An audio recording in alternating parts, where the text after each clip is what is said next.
नमस्कार दोस्तों, मैं रजनीश कुमार एक बार फिर से आप सभी का स्वागत करता हूं अपने YouTube channel study with Rajnish में। दोस्तों, जैसा कि आप सभी जानते हैं, मैं प्रतिदिन टारगेट ऑफ द डे के एक्सप्लेनेशन वीडियो को लेकर आता हूं। आज इसी कड़ी में मैं एक नए वीडियो के साथ आया हूं जिसका टॉपिक है वायुमंडल। दोस्तों, आज हम लोग वायुमंडल पे काफ़ी विस्तार से चर्चा करेंगे, लेकिन इस चर्चा को शुरू करें उससे पहले मैं आप लोगों से एक बार फिर से कहूँगा कि अगर आप पहली बार इस चैनल पे आए हैं तो चैनल को ज़रूर सब्सक्राइब कर लें, और अगर आप बनना चाहते हैं mission Lucent target of the day का हिस्सा, तो मैं उस टेलीग्राम ग्रुप का लिंक डिस्क्रिप्शन में दे दूंगा। वहां से जाकर आप उस टेलीग्राम ग्रुप को ज्वाइन करके बन सकते हैं mission Lucent target of the day का हिस्सा। यहाँ प्रतिदिन एक टारगेट दिए जाते हैं और उन्हीं टारगेट से शाम 8:30 बजे से क्विज ऑर्गेनाइज किया जाता है। तो दोस्तों, चलिए आज के टॉपिक को शुरू करते हैं। आज का जो टॉपिक है वो है वायुमंडल। आइए हम लोग वायुमंडल के बारे में विस्तार से चर्चा करते हैं। पृथ्वी को चारों ओर से घेरे हुए वायु के विस्तृत फैलाव को वायुमंडल कहते हैं। वायुमंडल की ऊपरी परत के अध्ययन को वायु विज्ञान और निचली परत के अध्ययन को ऋतु विज्ञान कहते हैं। वायु पृथ्वी के द्रव्यमान का अभिन्न भाग है तथा इनके कुल द्रव्यमान का 99% पृथ्वी के सतह से 32 किलोमीटर की ऊंचाई तक स्थित है। ठीक है, यहाँ तक तो कोई समझने वाली बात नहीं है। यहाँ पे कहा जा रहा है कि जो वायु है वो पृथ्वी के द्रव्यमान का अभिन्न भाग है, और पृथ्वी पर जितने भी वायु हैं उसका जो है 99% भाग जो है वो 32 किलोमीटर की ऊंचाई तक ही है। ठीक है, अब हम लोग देखेंगे वायुमंडल में पाए जाने वाले कुछ महत्वपूर्ण गैस। वायुमंडल में जो अस्थायी गैस हैं वो कौन कौन से हैं, आइए देखते हैं। पहला है नाइट्रोजन, N2 जिसे कहा जाता है। इसकी प्रतिशतता है वो है 78.8%। Oxygen 20.95%, organ 0.93%, carbon dioxide 0.036%, neon 0.002%, helium 0.005%, krypton 0.001%, xenon 0.0009% और हाइड्रोजन 0.0005%। ये सारे जो आंकड़े लिए गए हैं वो NCERT वर्ग 11 भौतिक भूगोल के सिद्धांत पेज संख्या 81 से लिए गए हैं। आप चाहें तो जाके वहाँ भी देख सकते हैं। दोस्तों, आइए हम लोग वायुमंडल में पाए जाने वाले कुछ महत्वपूर्ण गैसों के बारे में एक कर अध्ययन करें। सबसे पहले है नाइट्रोजन। इस गैस की प्रतिशत मात्रा सभी गैसों से अधिक है। नाइट्रोजन की उपस्थिति के कारण ही वायु दाब, पवनों की शक्ति तथा प्रकाश के प्रवर्तन का आभास होता है। इस गैस का कोई रंग, गंध अथवा स्वाद नहीं होता। नाइट्रोजन का सबसे बड़ा लाभ यह है कि यह वस्तुओं को तेजी से जलने से बचाती है। यदि वायुमंडल में नाइट्रोजन न होती तो आग पर नियंत्रण रखना कठिन हो जाता। नाइट्रोजन से पेड़ पौधों में प्रोटीन का निर्माण होता है, जो भोजन का मुख्य अंग है। यह गैस वायुमंडल में 128 किलोमीटर की ऊंचाई तक फैली हुई है। आप इसको एकदम से गांठ बांध लेंगे, अच्छे से याद कर लेंगे। ये सारे पॉइंट जो है वो काफ़ी इंपॉर्टेंट है। तो चलिए अगले गैस को देखते हैं हम लोग। अगला है ऑक्सीजन। ऑक्सीजन की बात करें तो ऑक्सीजन जो है प्रतिशतता के मामले में वायुमंडलीय संगठन में दूसरे नंबर पे है। इसका प्रतिशत कितना है तो 20.95। ठीक है, देखते हैं ऑक्सीजन के बारे में। यह अन्य पदार्थों के साथ मिलकर जलने का कार्य करती है। मतलब कहा जाए तो ऑक्सीजन ज्वलनशील नहीं है, ज्वलन का पोषक है। ये जलाने का काम करता है। ठीक है, ऑक्सीजन के अभाव में हम ईंधन नहीं जला सकते हैं, अतः यह ऊर्जा का मुख्य स्रोत है। यह गैस वायुमंडल में 64 किलोमीटर की ऊंचाई तक फैली हुई है, परंतु 16 किलोमीटर से ऊपर जाने पर इसकी मात्रा बहुत कम हो जाती है। 120 किलोमीटर की ऊंचाई पर ऑक्सीजन की मात्रा नगण्य हो जाती है। ये सारे पॉइंट बहुत इंपॉर्टेंट है, इसमें कुछ समझाने वाला नहीं है, आप इसको बस याद कर लेंगे, रट लेंगे। अगला जो है वो है कार्बन डाइऑक्साइड। यह सबसे भारी गैस है और वायुमंडल में जो पाए जाने वाले गैस हैं उनमें सबसे भारी गैस है, और इस कारण यह सबसे निचली परत में मिलती है।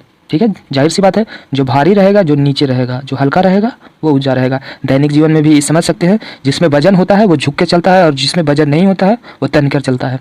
वजन से तात्पर्य ज्ञान से भी ले सकते हैं। जो ज्ञानी होता है वो झुके होते हैं, और जो अर्धज्ञानी होते हैं वो काफ़ी तन के चलते हैं। यहाँ पे देखिए वही बात है कि यह सबसे भारी गैस है, इस कारण यह सबसे निचली परत में मिलती है। इसका अधिकांश विस्तार 32 किलोमीटर की ऊंचाई तक है।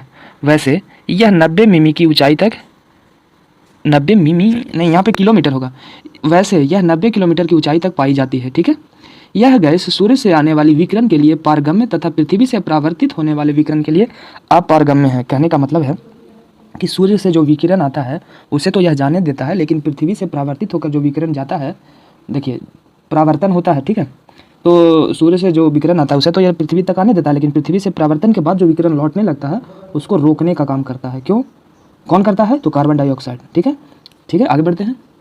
अतः यह कांच घर या पौधा घर के प्रभाव के लिए उत्तरदायी है। ठीक है, आप समझेंगे। यहाँ पे कांच घर पौधा घर क्या है मैं विस्तार से बताऊंगा, पेशेंस बना के रखेंगे।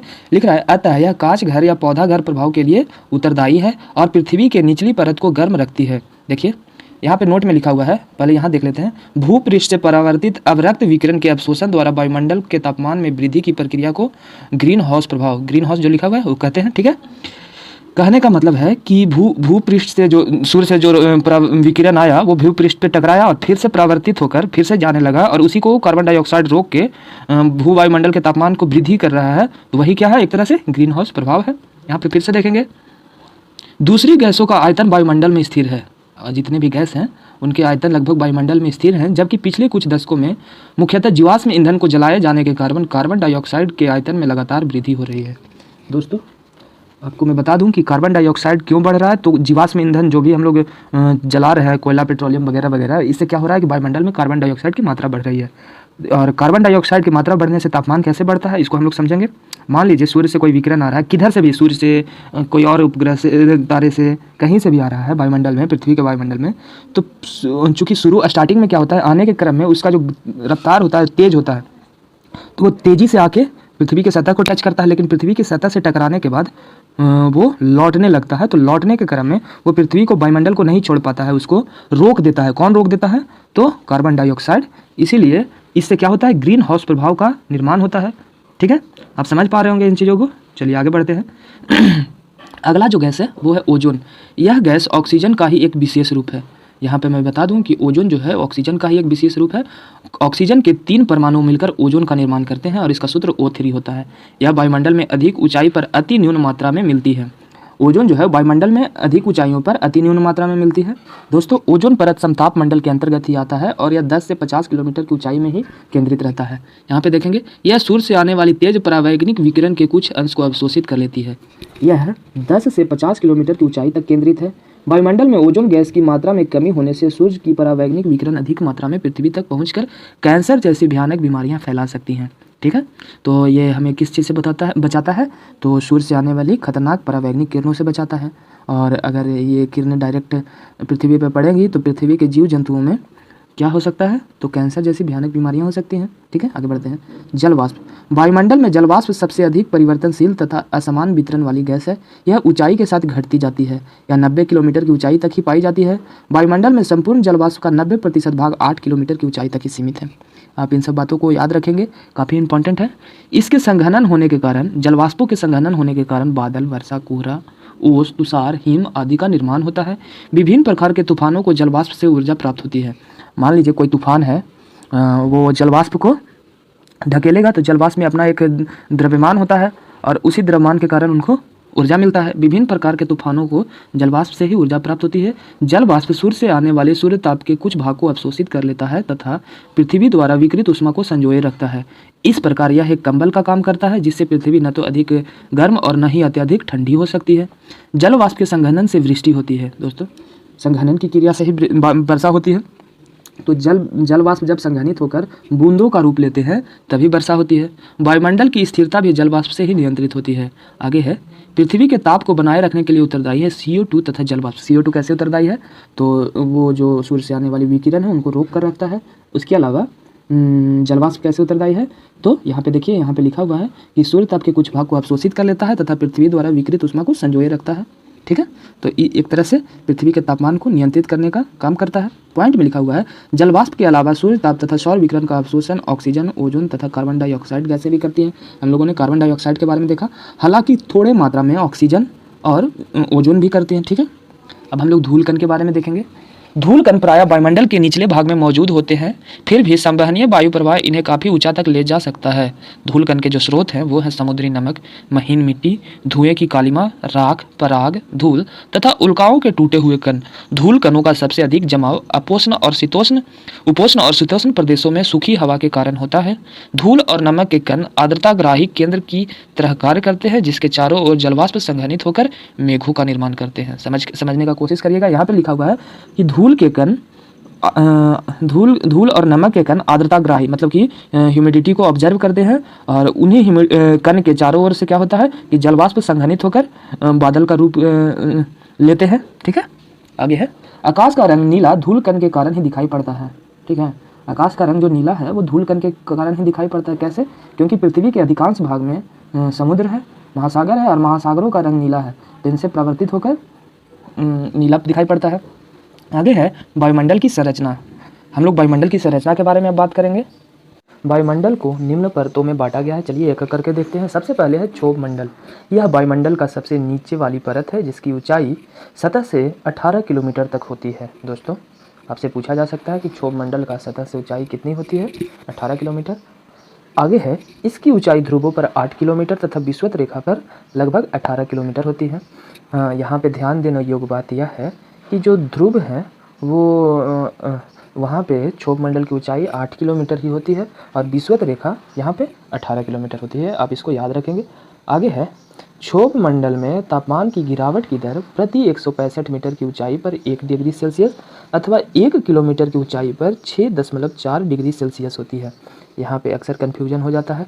कभी कभी पृथ्वी के सतह से नीचे जाने पे तापमान का दर और क्षोभ मंडल में ऊपर जाने के तापमान के दर में कन्फ्यूजन होता है। आप इसको याद रखेंगे कि क्षोभ मंडल में जब बात की जाए तो प्रत्येक 165 मीटर पर 1 डिग्री सेल्सियस ताप घटता है या 1 किलोमीटर ऊपर जाने पे 6.4 डिग्री सेल्सियस ताप घटता है। लेकिन अगर वहीं पृथ्वी के नीचे बात की जाए तो प्रत्येक 32 मीटर की गहराई पर 1 डिग्री तापमान बढ़ता है। ठीक है, आगे देखते हैं। सभी मुख्य वायुमंडलीय घटनाएं जैसे बादल, आंधी, वर्षा ये सभी क्षोभ मंडल में ही संपन्न होती है। इस मंडल को संवहन मंडल कहते हैं क्योंकि संवहन धाराएं इसी मंडल की सीमा तक सीमित होती है। इस मंडल को अधोमंडल भी कहा जाता है। काफ़ी इंपॉर्टेंट पॉइंट है। आपसे पूछे जा सकते हैं कि अधोमंडल किसे कहा जाता है? क्षोभ मंडल, संताप मंडल, आयन मंडल, बहिर्मंडल। आपका आंसर क्या होगा? क्षोभ मंडल। आगे देखते हैं। जैविक क्रिया के लिए यह सबसे महत्वपूर्ण संस्तर है। जैविक क्रिया के लिए सबसे महत्वपूर्ण संस्तर कौन है?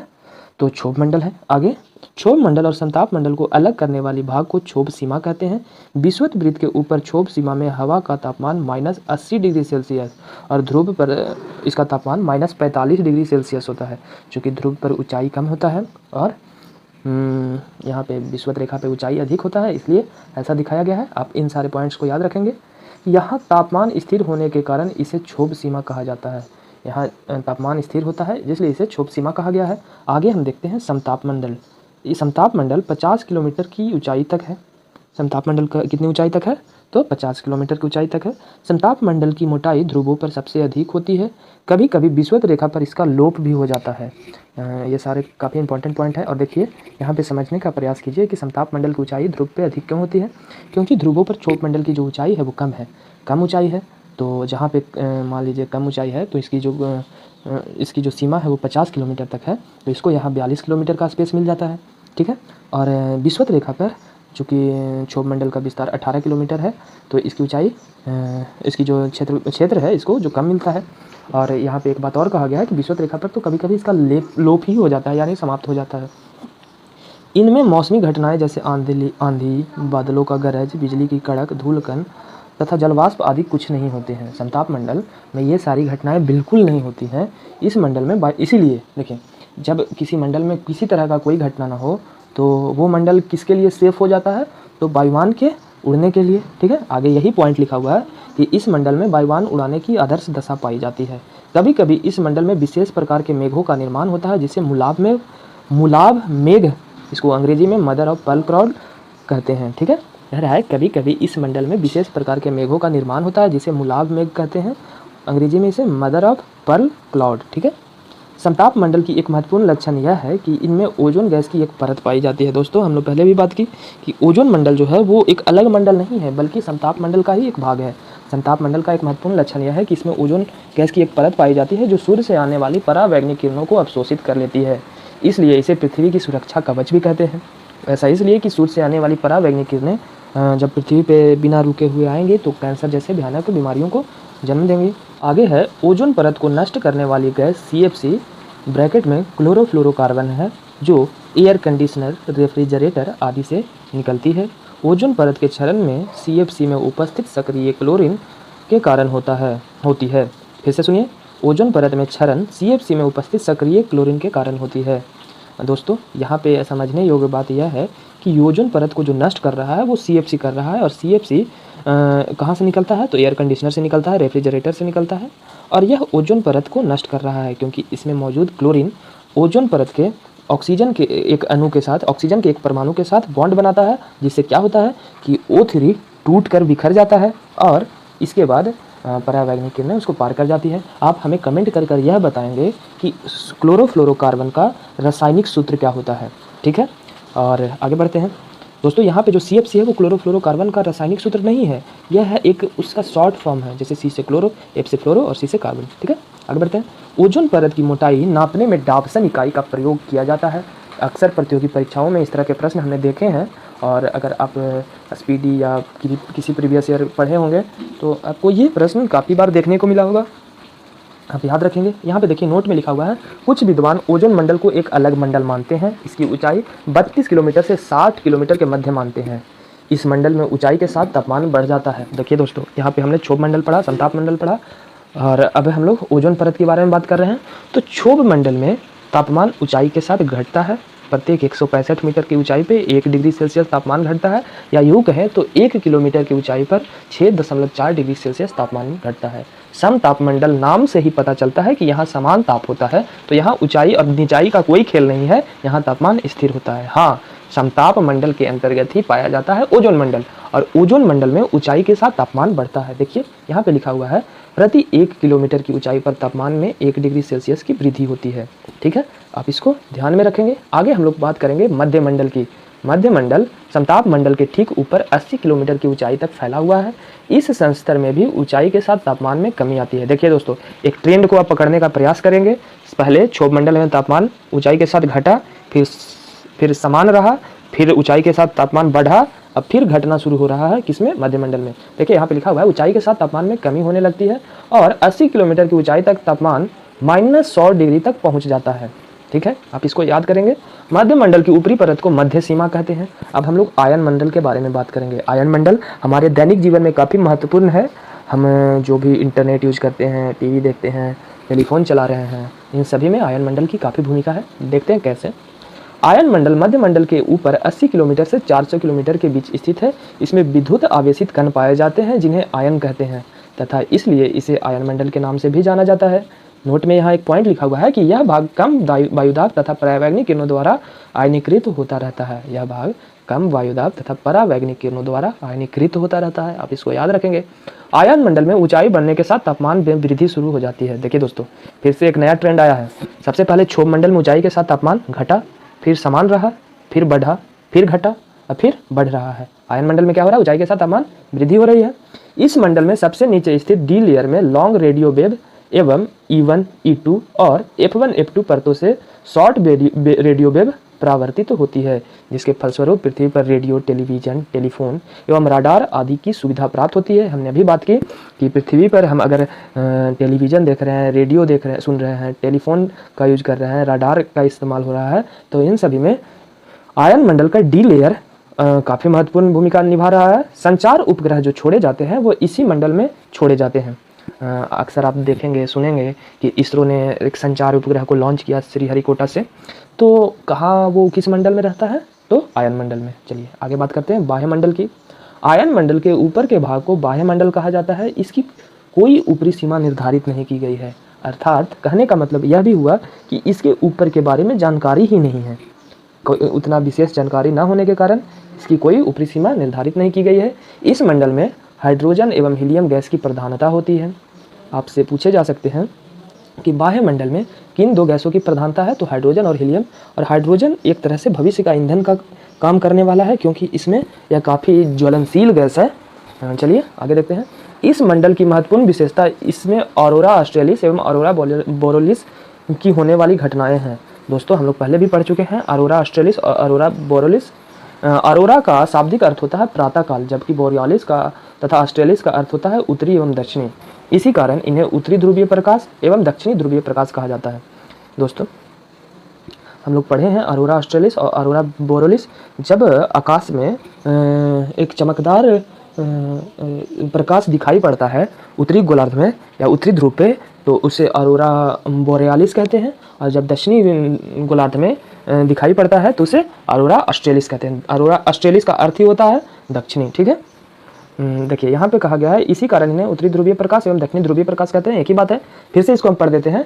इस मंडल की महत्वपूर्ण विशेषता इनमें अरोरा ऑस्ट्रेलिस एवं अरोरा बोरियालिस की होने वाली घटनाएं हैं।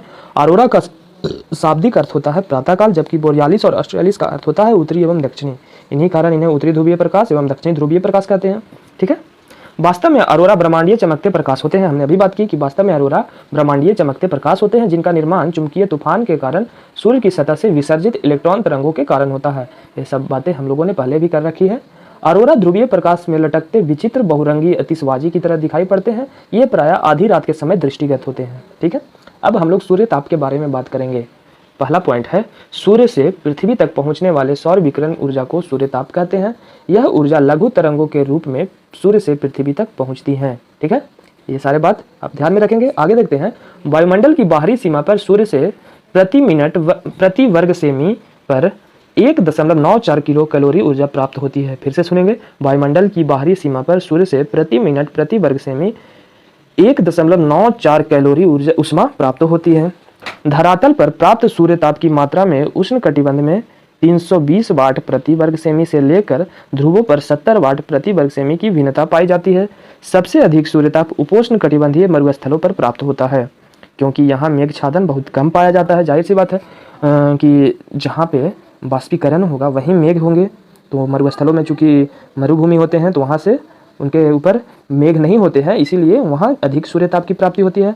सामान्यतः एक ही अक्षांश पर स्थित महाद्वीपीय भाग पर और अधिक महासागरीय भाग में अपेक्षाकृत कम ताप में सूर्यताप प्राप्त होता है। फिर से समझने का प्रयास करेंगे। सामान्यतः एक ही अक्षांश पर स्थित महाद्वीपीय भाग पर अधिक और महासागरीय भाग पर अपेक्षाकृत कम मात्रा में सूर्यताप प्राप्त होता है। जाहिर सी बात है, महाद्वीपीय भाग में बादल कम रहेंगे, महासागरीय भाग में उसके ऊपर वायुमंडल में बादल अधिक रहेंगे, क्योंकि महासागरीय भागों में बाष्पीकरण होता है। तो ये क्लियर होगा आप लोगों को। चलिए आगे बढ़ते हैं। यहाँ पे देखिए, नोट में कुछ पॉइंट लिखा हुआ है। पृथ्वी का अक्ष सूर्य के चारों ओर परिक्रमा की समतल कक्षा से 66.5 डिग्री का कोण बनाता है। पृथ्वी का जो अक्ष है सूर्य के चारों ओर परिक्रमा की समतल कक्षा से 66.5 डिग्री का कोण बनाता है, यानी कि जो कक्षा है उससे 66.5 डिग्री झुका हुआ है, जो विभिन्न अक्षांशों पर प्राप्त होने वाले सूर्य ताप की मात्रा को बहुत अधिक प्रभावित करता है। तो इसको समझने का प्रयास करेंगे कि पृथ्वी जो है वो सूर्य के चारों ओर चक्कर लगा रहा है, लेकिन 66.5 डिग्री झुका हुआ है। और 66.5 डिग्री झुके होने के कारण क्या होता है कि इस पृथ्वी के भिन्न भिन्न भागों में अलग अलग सूर्य ताप की मात्रा प्राप्त होती है। ठीक है, आगे देखते हैं। आगे है, किसी भी सतह को प्राप्त होने वाली सूर्य ताप की मात्रा एवं उसी सतह से प्रावर्तित की जाने वाली सूर्य ताप की मात्रा के बीच का अनुपात एल्विडो कहलाता है। मान लीजिए कि किसी सतह को सूर्य ताप प्राप्त हो रहा है और उस सतह से सूर्य ताप प्राप्त होने के बाद प्रावर्तित हो जा रहा है, और इसी के अनुपात को क्या कहते हैं? एल्विडो कहते हैं। ठीक है, सौर विकिरण का यह परावर्तन लघु तरंगों में ही होता है। सौर विकिरण का यह परावर्तन जो होता है लघु तरंगों में ही होता है। अगर दीर्घ तरंगें होती तो उनमें यह परावर्तन नहीं होता। आगे बढ़ते हैं। वायुमंडल की बाह्य सीमा पर प्राप्त होने वाले सौर विकिरण का लगभग 32% भाग बादलों की सतह से परावर्तित हो जाता है। यानी कि अगर सौर विकिरण वायुमंडल की सतह में प्राप्त हो रहा है तो 32% जो है बादल से टकरा के लौट गया, पृथ्वी पे नहीं आ पाया, तथा धूल कणों से प्रकीर्णित होकर अंतरिक्ष में लौट जाती है। फिर कह रहा है, फिर से इसको सुनिएगा। वायुमंडल की बाह्य सीमा से प्राप्त होने वाले सौर विकिरण का लगभग 32% भाग बादलों की सतह से परावर्तित तथा धूल कणों से प्रकीर्णित होकर अंतरिक्ष में लौट जाते हैं। यानी कि सूर्य किरण का जो सौर ताप प्राप्त हो रहा है सूर्य से, उसका 32% भाग तो पृथ्वी के गर्म करने में काम ही नहीं आ रहा है। आगे है, सूर्य ताप का लगभग 2% भाग धरातल से परावर्तित होकर अंतरिक्ष में चला जाता है, और जो 32% के अलावा 68% भाग आए उनमें से 2% जो है वो धरातल से परावर्तित होकर फिर से वापस अंतरिक्ष में चला जाता है। उसे ग्रीन हाउस प्रभाव के कारण नहीं रोका जा सकता है। हर जैसे जितना मात्रा रहेगा आप उतना ही रोकेंगे ना। ठीक है, जितना कार्बन डाइऑक्साइड का मात्रा होगा उतने ही विकिरण को, सूर्य के विकिरण को रोका जा सकता है। तो यहाँ पे 2% चला ही जाता है। ठीक है, वापस चला जाता है। इस प्रकार सौर विकिरण का 34% भाग धरातल को गर्म करने के काम में नहीं आता है। वो 34% कौन कौन से हैं? जिसमें 32% बादलों और धूलकणों के द्वारा परावर्तित हो जाते हैं और 2% पृथ्वी की सतह से आने के बाद परावर्तित हो जाते हैं। आगे पढ़ते हैं। देखिए, काफ़ी इंपॉर्टेंट पॉइंट है जो हम लोग आजकल खास करके वर्षा ऋतु में इसको महसूस कर सकते हैं। पूर्ण मेघछादन के समय सूर्य के प्रकाश में कमी का मूल कारण परावर्तन होता है, ना कि अवशोषण। जब पूरी तरह से बादल छाए रहता है तो अंधेरा हो जाता है। तो इसका मेन कारण जो है वो यह है कि बादल जो है क्या करते हैं, वो सूर्य के प्रकाश को परावर्तित कर देते हैं, पृथ्वी पर आने ही नहीं देते हैं। ठीक है, तो इसी कारण अंधेरा होता है। आगे है, पृथ्वी सौरिक विकिरण द्वारा प्रसारित ऊर्जा का 51% भाग प्राप्त करती है। पृथ्वी जो है सौरिक विकिरण द्वारा प्रसारित जो ऊर्जा है उसका सिर्फ 51% भाग ही प्राप्त करता है। वायुमंडल सौरिक विकिरण का केवल 14% ही, और 14% जो है वायुमंडल ग्रहण कर लेता है। ठीक है, आगे है वायुमंडल को गर्म तथा ठंडा निम्न विधियों से किया जाता है, या इसको ऐसे कहें तो वायुमंडल गर्म तथा ठंडा निम्न विधियों से होता है। आइए इस पर हम लोग काफ़ी विस्तार से बात करेंगे। अब हम लोग वायुमंडल गर्म तथा ठंडा निम्न विधियों से होता है उसके बारे में पढ़ेंगे। सबसे पहले है चालन विधि। जब असमान ताप वाली दो वस्तुएं एक दूसरे के संपर्क में आती हैं तो अधिक तापमान वाली वस्तु से कम तापमान वाली वस्तु की ओर ऊष्मा प्रवाहित होती है। ऊष्मा का यह प्रभाव तब तक चलता रहता है तब जब तक कि दोनों वस्तुओं का तापमान एक जैसा न हो जाए। वायु ऊष्मा का कुचालक है, अतः चालन प्रक्रिया वायुमंडल को गर्म करने के लिए सबसे कम महत्वपूर्ण है। वायुमंडल की निचली परतों को गर्म करने में चालन महत्वपूर्ण है। दोस्तों, चालन की प्रक्रिया में क्या होता है कि जब दो असमान ताप वाले वस्तु एक दूसरे के निकट रखे जाते हैं तो ऊष्मा का जो प्रवाह है वो अधिक ताप से कम ताप वाले वस्तु की ओर होता है, और यह तब तक चलता है जब तक कि दोनों के तापमान एक समान न हो जाए। ठीक है, तो इस विधि द्वारा जो वायुमंडल गर्म होता है वह सबसे कम मात्रा में गर्म होता है। ठीक है, और वायुमंडल के जिस भाग में इस विधि के द्वारा गर्मी होती है वह वायुमंडल के निचली परतों में होती है। ठीक है, आगे बढ़ेंगे। अब हम लोग संवहन विधि देखेंगे। पृथ्वी के संपर्क में आई वायु गर्म होकर धाराओं के रूप में लंबवत उठती है और वायुमंडल में ताप का संचरण करती है। वायुमंडल के लंबवत तापन की यह क्रिया संवहन कहलाती है। जब वायुमंडल की निचली परत भौमिक विकिरण अथवा संचालन से गर्म होती है तो उसकी वायु फैलती है और जिससे उसका घनत्व कम हो जाता है। घनत्व कम होने से वह हल्की हो जाती है और ऊपर को उठती है। इस प्रकार वह वायु निचली परतों की ऊष्मा को ऊपर ले जाती है। इस प्रकार ठंडी वायु उसका स्थान लेने के लिए नीचे आती है और कुछ देर बाद वह भी गर्म होकर ऊपर हो जाती है। इस प्रकार संवहन प्रक्रिया द्वारा वायुमंडल क्रमशः ऊपर से नीचे से ऊपर गर्म होता रहता है। वायुमंडल को गर्म होने में यह मुख्य भूमिका निभाता है। आप इसको ऐसे समझेंगे, जैसे मान लीजिए कि पृथ्वी को सौर विकिरण मिल रहा है और पृथ्वी गर्म हो रहा है, तो पृथ्वी के गर्म होने से पृथ्वी के सतह के आसपास के वायु गर्म होंगे, और जब वायु गर्म होता है तो उसका घनत्व गर्म होने से वायु फैलता है। अब फैलने से क्या होता है, घनत्व घटता है, और घनत्व घटता है तो वायु हल्का होता है। तो हल्के चीज ऊपर उठते हैं, और जैसे ही वायु हल्का होकर ऊपर उठता है तो वहां पे एक वैकेंट स्पेस बनता है, तो उस खाली जगह को भरने के लिए ठंडा हवा आ जाता है वहां पे, वह फिर कुछ देर के बाद गर्म होकर ऊपर उठता है।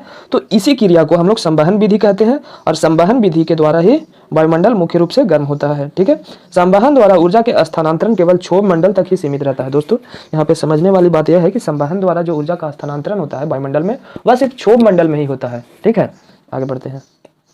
यहाँ पे नोट में लिखा हुआ है, संवहन द्वारा ऊष्मा का संचरण केवल गैसीय तथा तरल पदार्थों में होता है क्योंकि इनके अणुओं के बीच का बंधन कमजोर होता है। समझ रहे हैं बात, क्योंकि कमजोर होगा तभी तो वह गर्म होकर ऊपर उठेगा, ये उधर उधर जाएगा, और यह प्रक्रिया ठोसों में नहीं होती है, जाहिर सी बात है।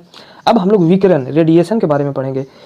किसी पदार्थ को ऊष्मा तरंगों के संचार द्वारा सीधे गर्म होने को विकिरण कहते हैं। किसी पदार्थ को ऊष्मा तरंगों के संचार द्वारा सीधे गर्म होने को विकिरण कहते हैं। समझने का प्रयास कीजिएगा। उदाहरण के रूप में दिया हुआ है कि सूर्य से प्राप्त होने वाली किरणों से पृथ्वी तथा उसके वायुमंडल का गर्म होना विकिरण का ही उदाहरण है। पृथ्वी द्वारा प्राप्त प्रवेशी सौर विकिरण जो लघु तरंगों के रूप में होता है पृथ्वी की सतह को गर्म करता है। पृथ्वी स्वयं गर्म होने के बाद एक विकिरण पिंड बन जाती है और वायुमंडल में दीर्घ तरंगों के रूप में ऊर्जा का विकिरण करने लगती है। दोस्तों, यहाँ पे समझने वाली बात यह है कि जैसे ही सूर्य से लघु तरंगों के माध्यम से विकिरण पृथ्वी को प्राप्त होता है तो पृथ्वी गर्म हो जाता है और एक विकिरण पिंड के रूप में काम करना शुरू कर देता है, यानी कि यह भी विकिरण को उत्सर्जित करने लगता है, और इसके द्वारा जो उत्सर्जित विकिरण होते हैं वो दीर्घ विकिरण होते हैं और वो क्या करते हैं, वायुमंडल को गर्म करने का काम करते हैं। यहाँ पे समझ देखिएगा, पृथ्वी स्वयं गर्म होने के बाद एक विकिरण पिंड बन जाती है और वायुमंडल में दीर्घ तरंगों के रूप में ऊर्जा का विकिरण करने लगती है। यह ऊर्जा वायुमंडल को नीचे से गर्म करती है।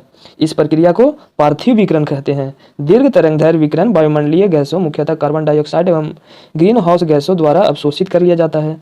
देखिए, यहाँ पे समझने का प्रयास कीजिएगा कि दीर्घ तरंगदैर्घ्य विकिरण, यानी कि दीर्घ तरंगदैर्घ्य विकिरण कहाँ से निकल रहा है, पृथ्वी से। वायुमंडलीय गैसों मुख्यतः कार्बन डाइऑक्साइड उसको अवशोषित कर लेता है और अन्य ग्रीन हाउस गैस इसको अवशोषित कर लेते हैं। ठीक है, आगे है, इस प्रकार वायुमंडल पार्थिव विकिरण द्वारा अप्रत्यक्ष रूप से गर्म होता है, न कि सूर्य ताप से। यहाँ पे सबसे महत्वपूर्ण बात यह है कि सूर्य जो वायुमंडल है वो जो गर्म होता है वो सूर्य के विकिरण से ना होकर पृथ्वी के विकिरण से होता है। ऐसा क्यों? क्योंकि सूर्य से आने वाले विकिरण जो होते हैं लघु तरंगे होते हैं और लघु तरंगे को नहीं रोक पाता है कौन, ना ही कार्बन डाइऑक्साइड उसको रोक पाता है, ना ही ओजोन रोक पाता है, और ना ही जलवाष्प के कण उतना रोक पाते हैं, तो उससे उतना गर्म नहीं होता है। लेकिन सूर्य के विकिरण को पृथ्वी के तो पार नहीं कर सकता है, तो पृथ्वी उससे गर्म हो जाता है और पृथ्वी उसके बाद दीर्घ विकिरण के रूप में, दीर्घ विकिरण के माध्यम से वायुमंडल को गर्म करती है। तो आप समझ सकते हैं कि पृथ्वी जो वायुमंडल जो गर्म होता है वो पार्थिव विकिरण द्वारा अप्रत्यक्ष रूप से होता है, ना कि सूर्य ताप से। ठीक है, अगला है अभिवहन। वायु के क्षैतिज संचलन से होने वाले ताप का स्थानांतरण अभिवहन कहलाता है। लंबवत संचलन की अपेक्षा वायु का क्षैतिज संचलन अपेक्षित रूप से अधिक महत्वपूर्ण होता है। मध्य अक्षांशों में दैनिक मौसम में आने वाली भिन्नताएं केवल अभिवहन के कारण ही होती है। आगे है गर्म वायु राशियां जब ठंडे इलाकों में जाती हैं तो उन्हें गर्म कर देती हैं। इससे ऊष्मा का संचार निम्न अक्षांश क्षेत्रों से उच्च अक्षांश क्षेत्रीय क्षेत्रों तक भी होता है। वायु द्वारा संचालित समुद्री धाराएं भी उष्ण कटिबंधों से ध्रुवीय क्षेत्रों में ऊष्मा का संचार करती है। यहाँ पे नोट में लिखा हुआ है, उष्ण कटिबंधीय प्रदेशों में विशेषतः उत्तर भारत में गर्मियों में चलने वाली स्थानीय पवन लू अभिवहन का ही उदाहरण है। यानी अभिवहन कहने का मतलब हुआ कि किसी गर्म क्षेत्र से वायु का जो प्रवाह है वो ठंडे क्षेत्रों में होता है और उस क्षेत्र को गर्म कर देता है। तो यह एक प्रकार का अभिवहन का ही उदाहरण है। आगे देखते हैं हम लोग। आगे है पृथ्वी का ऊष्मा बजट। मान ले वायुमंडल की ऊपरी सतह पर प्राप्त सूर्यताप 100 इकाई है। इन 100 इकाई में से 35 इकाई पृथ्वी के धरातल पर पहुंचने से पहले ही अंतरिक्ष में परावर्तित हो जाती हैं।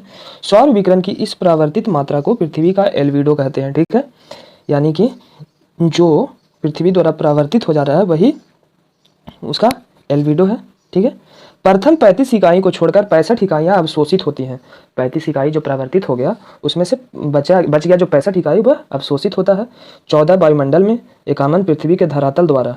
ठीक है, तो पृथ्वी द्वारा अवशोषित 51 इकाइयाँ पुनः पार्थिव विकिरण के रूप में लौटा दी जाती हैं। जो 51 इकाइयाँ पृथ्वी द्वारा अवशोषित हुई उन्हें फिर से पुनः लौटा दिया जाता है। इनमें से 17 इकाइयाँ सीधे अंतरिक्ष में चली जाती हैं। पृथ्वी के विकिरण के बाद जो 51 इकाइयाँ लौटाई गई वो 17 इकाइयाँ सीधे अंतरिक्ष में चली गई और 34 इकाइयाँ वायुमंडल द्वारा अवशोषित हो जाती हैं। ठीक है, तो 17, 34, 51, तो 34 वायुमंडल द्वारा अवशोषित हो गई।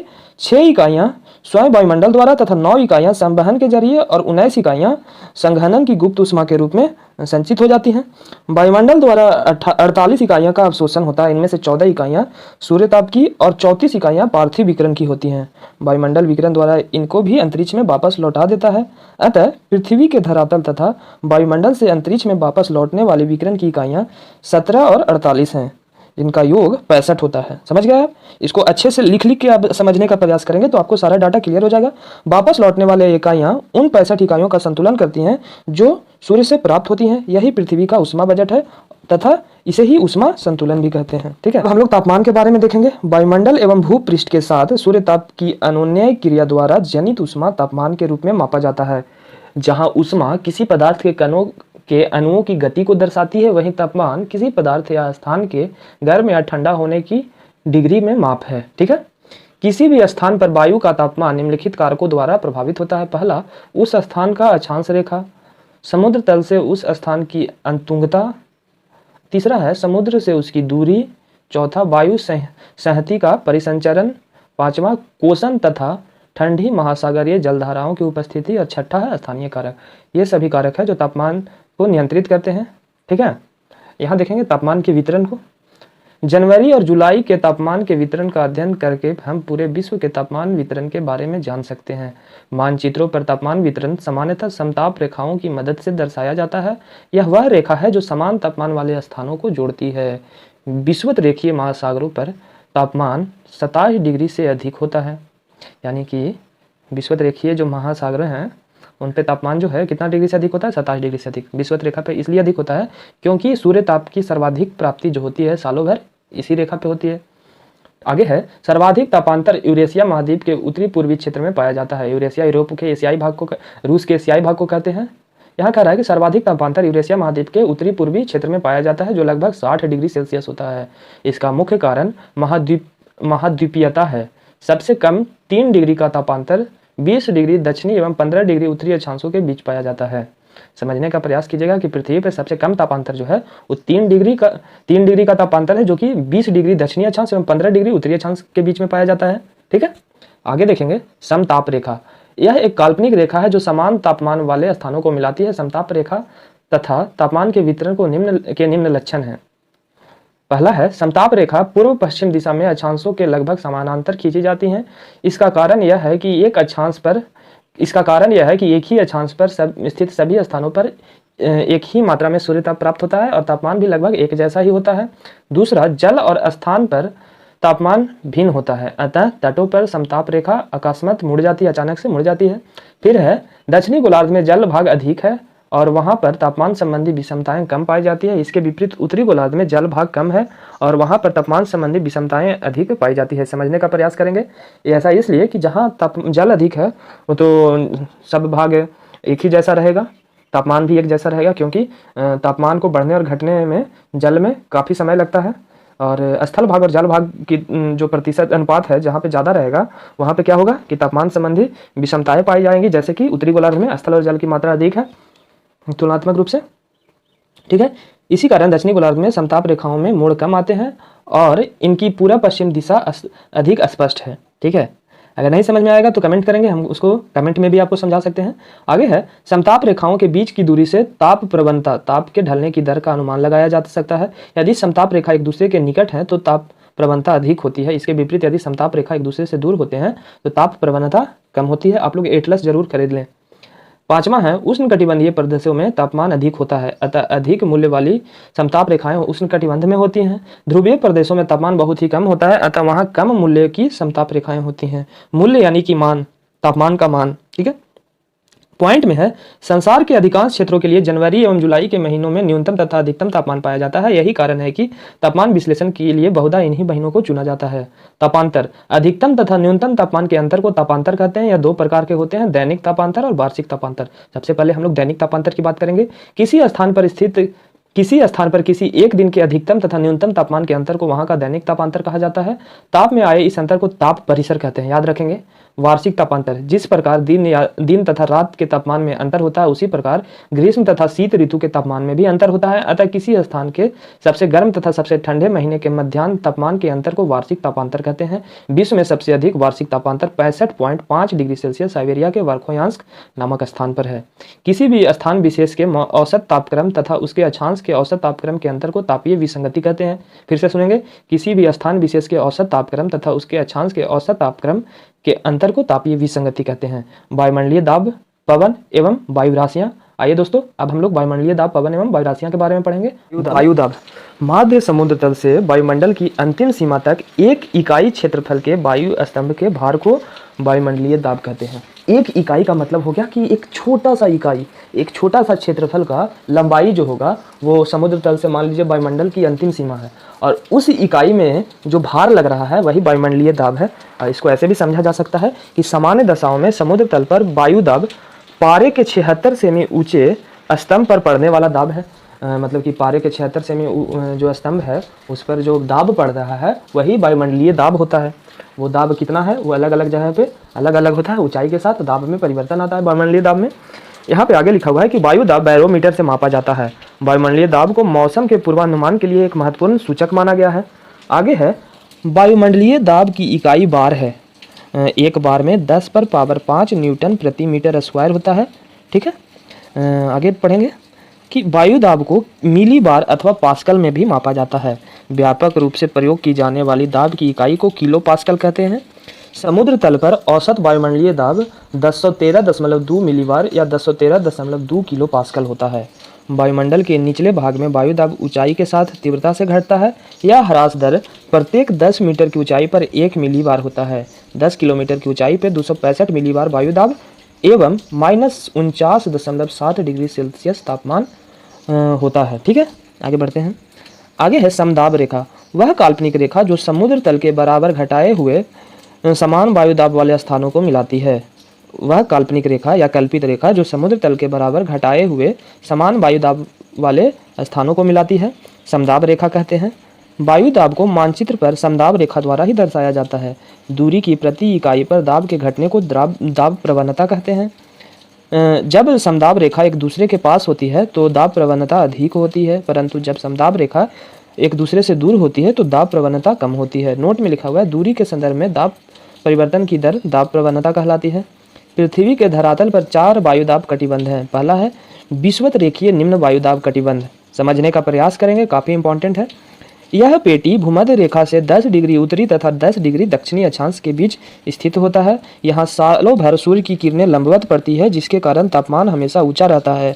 इस कटिबंध में धरातलीय क्षैतिज पवनें नहीं चलती हैं, बल्कि अधिक तापमान के कारण वायु हल्की होती हैं और ऊपर उठ जाती हैं और समवहनीय धाराओं का जन्म होता है। इसलिए इस कटिबंध को शांत कटिबंध या डोलड्रम कहते हैं। यहाँ पे फिगर के माध्यम से आप समझने का प्रयास कीजिएगा। विषुवत रेखा आप देख पा रहे होंगे, विषुवतीय निम्न जो लिखा हुआ है वह विषुवत रेखा है, और उसके 10 डिग्री उत्तर और 10 डिग्री दक्षिण का जो क्षेत्र है वही क्या है, तो विषुवत रेखीय निम्न वायुदाब का क्षेत्र है। ठीक है, यहाँ जो है सूर्य का ताप है जो सालों भर पड़ता है, और सूर्य की किरणें सालों भर पड़ने के कारण सूर्य ताप सालों भर होता है यहाँ पे। और यहाँ जो है हवाएं गर्म होती है, तो यहाँ क्षैतिज हवाएं नहीं चलती हैं, यहाँ संवहनीय धाराओं का निर्माण होता है। चूँकि हवाएं गर्म है तो हल्की होकर ऊपर उठेंगी और उनको भरने के लिए ठंडी हवाएं आएंगी और फिर वो गर्म होकर ऊपर जाएंगी। चलिए आगे देखते हैं। नोट में लिखा हुआ है, विषुवत रेखा पर पृथ्वी के घूर्णन का वेग सबसे अधिक होता है। विषुवत रेखा पर पृथ्वी का घूर्णन का वेग सबसे अधिक होता है, जिससे यहाँ पर अपकेंद्रीय बल सर्वाधिक होता है, जो वायु को पृथ्वी की सतह से ऊपर की ओर धकेलने में सहायक होता है। समझ रहे हैं हम? अब केंद्रीय बल अगर मान लीजिए घूर्णन गति जहाँ पे अधिक रहेगा वहीं पे ना ज़्यादा छिटकाव होगा बाहर की ओर, तो यही जो छिटकाव है किस बल के कारण होता है? अब केंद्रीय बल के कारण होता है, जो वायु को पृथ्वी की सतह के पृथ्वी के पृष्ठ से ऊपर धकेलता है। इसके कारण भी यहाँ का वायुदाब कम होता है। बहुत सारे कारण हैं विषुवत रेखा पे वायुदाब कम होने के। एक तो कारण तापमान हो गया, दूसरा कारण हो गया वहाँ पे पृथ्वी का केंद्र प्रसारित बल। ठीक है, आगे देखते हैं। आगे है उपोष्ण उच्च वायुदाब। उत्तरी तथा दक्षिणी गोलार्धों में क्रमशः कर्क और मकर रेखाओं से 35 डिग्री अक्षांशों तक उच्च दाब पेटियां पाई जाती हैं। यहाँ उच्च दाब होने के दो कारण हैं। पहला है विषुवत रेखीय कटिबंध से गर्म होकर उठने वाली वायु ठंडी और भारी होकर कर्क रेखा तथा मकर रेखाओं से 35 डिग्री अक्षांशों के बीच नीचे उतरती है और यह उच्च वायुदाब उत्पन्न करती है। उपोष्ण उच्च दाब का एक कारण यह हो गया। दूसरा, पृथ्वी के दैनिक गति के कारण उपध्रुवीय क्षेत्रों से वायु विशाल राशि पृथ्वी के दैनिक गति के कारण उपध्रुवीय क्षेत्रों से वायु की विशाल राशियां कर्क तथा मकर रेखाओं से 35 डिग्री अक्षांशों के बीच एकत्रित हो जाती है, जिससे यहाँ उच्च वायुदाब की उत्पत्ति होती है। आपसे पूछा जा सकता है कि उपोष्ण उच्च वायुदाब का निर्माण होने के दो प्रमुख कारण कौन कौन है, तो आप बता सकते हैं। आगे है विषुवत रेखा से 30 से 35 डिग्री अक्षांशों के मध्य दोनों गोलार्ध में उच्च वायुदाब की पेटियां उपस्थित होती हैं। इस उच्च वायुदाब वाली पेटी को अश्व अक्षांश कहते हैं। इसका कारण यह है कि मध्य युग में यूरोप में खेती के लिए पश्चिमी द्वीप समूह में पालदार जलयानों में लादकर घोड़े भेजे जाते थे। प्रायः इन जलयानों को इन अक्षांशों के बीच वायु शांत मिलने के कारण आगे बढ़ने में कठिनाई होती थी। कहाँ पे? 30 से 35 डिग्री अक्षांशों के बीच। अतः जलयानों पर भार कम करने के लिए कुछ घोड़े समुद्रों में फेंक दिए जाते थे, इसलिए इस अक्षांश को अश्व अक्षांश कहते हैं। आप इसको याद कर लेंगे।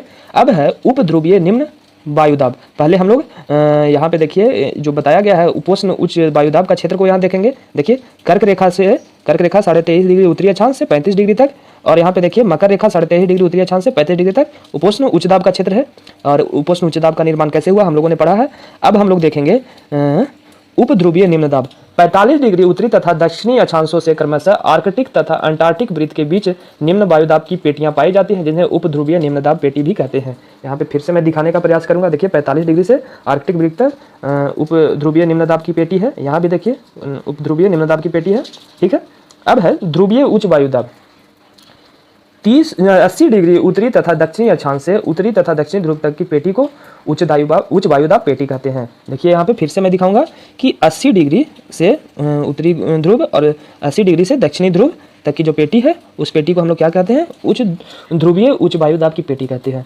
तो दोस्तों इसी के साथ आज के टारगेट ऑफ द डे का जो टॉपिक है उसका एक्सप्लेनेशन वीडियो का समाप्ति होता है। हम लोग फिर से मिलेंगे एक नए वीडियो के साथ।